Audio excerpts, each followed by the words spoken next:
Ay aray mga kamekaniko, yung bagong unit natin na gagawin ngayong araw at ibabalik natin sa all stock mga kamekaniko. So yan, abang-abangan nyo na lang mga kamekaniko yung kalalabasan nitong ating unit mga kamekaniko. Yan. Balik all stock o balik alindog mga kamekaniko. Suzuki X4 ulit. Abangan nyo mga kamekaniko. Okay na to. At yun nga mga kamekaniko, ito na nga yung sinasabi ko sa inyo. Ito yung kinalabasan. Nakita nyo naman yung unang itsura. Ito na yung kinalabasan mga kamekaniko. Wala pang karwas yan mga kamekaniko. Kita nyo naman yung itsura niya nung unang dating dito mga kamekaniko. Yan, oh. Napakaganda niyan. Alright, napakaganda naman.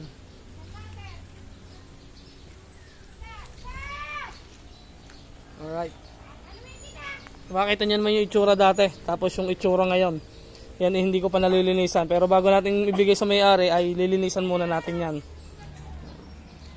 Pagana natin lahat yan. May mga vlog naman tayo nyan mga kamekaniko. Kung talagang followers ko kaya napapanood nyo yan lahat.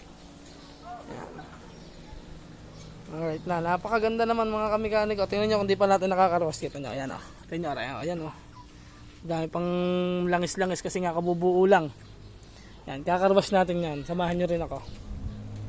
Napakaganda. Dito sa kabilang side naman.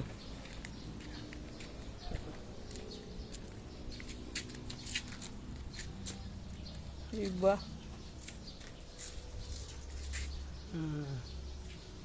Alright. Napakaganda. Malinis ang makina niyan hanggang ilalim. Kita nyo rin naman ang vlog niyan mga kamekaniko. Yung makinang yan. Diba? Kita nyo, galbukin. Ano pa siya? Langisin pa. Yan. Bumili nga pala tayo ng stainless na cover. Mas gusto ko kasi yan. Pero kung gusto nyo naman pagka kayo nagpa-restore ay stock pa rin. Meron naman akong nakukuhanan mga kamekaniko. Kaya ako ni stainless kasi stainless na rin yung unahan. Yan. Kaya pwede din naman i-stainless yung likod. Pero okay pa naman yung quality ng likod na fender.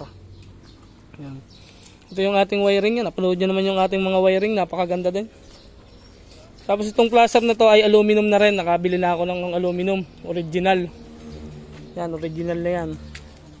Yung dating nilalagay natin ay plastic. Ito ngayon aluminum na. Matibay na yan.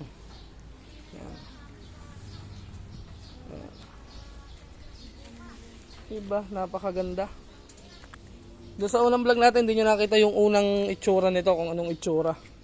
Yan. Ngayon, kita nyo na yung dating itsura, before and after. Diba mga kamekaniko? Ito na. Nagana na lahat yan. All working na lahat ng wiring. Balik stock na ulit. Yan. Pati milyahan yan mga kamekaniko. Oo. Speedometer, nagana rin. Yan. Nagana rin yan. Hindi ko lang na-reset na kasi hindi kasi ito natatanggal. Di gaya nung isa natatanggal.